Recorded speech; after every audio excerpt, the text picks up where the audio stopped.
Hey there, turkeys. This is Dan and Margie from the Gen-Xers. Happy Halloween to you. Oh my gosh. And we're here to talk.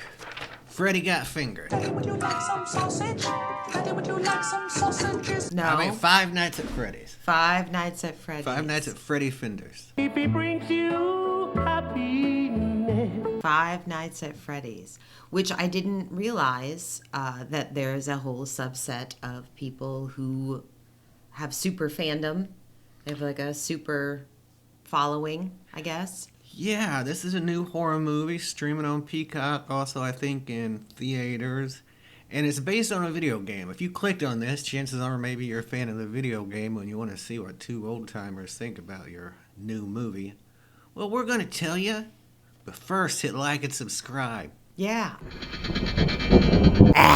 So, Margie, we have not played the video game. We know a little bit about it. Not really, but your brother plays it, so we've heard of it. Mm-hmm. We've heard of it. Five Nights at Freddy's.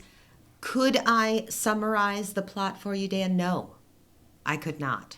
It actually got kind of thin towards the end. It was held together by some bare threads, but I was able to suspend disbelief because it was such a delightful movie. It was a delightful little horror movie reminiscent of an 80s kind of slasher camp.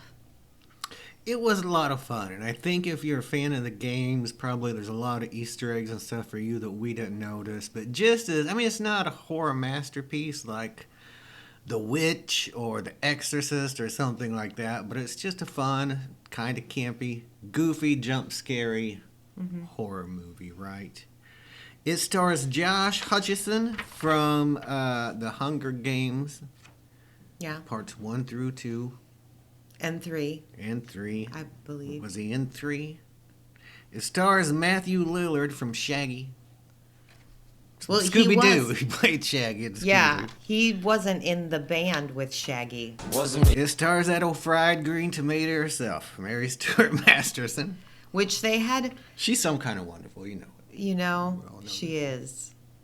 I do have to say the female characters were a little bit thin here. The male character wasn't thin.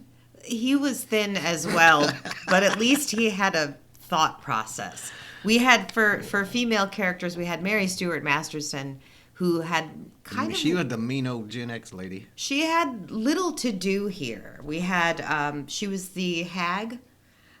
We had the maiden fair who met with our hero, and we had the tiny babe, his young innocent sister. They might have had Mary Stuart Masterson playing Shrew, but she's America's sweetheart as far as I'm concerned. That's right. Let's go back a little bit. We're going to talk about how dreams are kind of the key here. So we have this young main character played by Josh Hutcherson. Pardon The me. best of the B-listers. The He B pl- pluses. He plays Mike.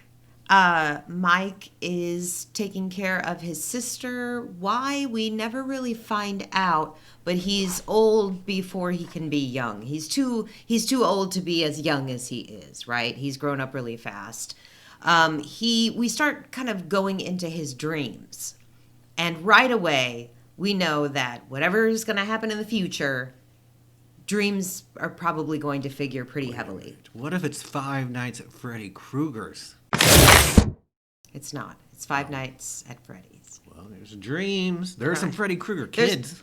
There's a crossover a brewing right there if somebody wants to pick that up. Anyway, so the cop, the very loosey goosey, I don't know, she didn't policies, procedures, Yeah. you know. You're innocent. I just tell by looking at you, cut of your jib.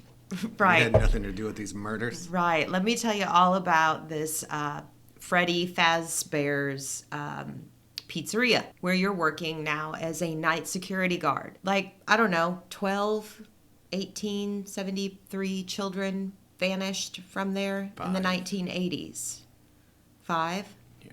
5 children vanished from there in the 1980s. The whole movie is a throwback to the 80s. Same thing that happened in Nightmare on Elm Street, now I think about it. Oh, yeah. There are the possibilities for a crossover there. Oh yeah, I see it. I see your vision. Well, I mean, there are little kids in the dream that can hurt him in real life from the dream. If those are not the spawn of Freddy Krueger, then Her child, Freddy. the bastard son of 100 maniacs. I think the film itself was pretty fun. I liked it. They had a lot of really good practical effects.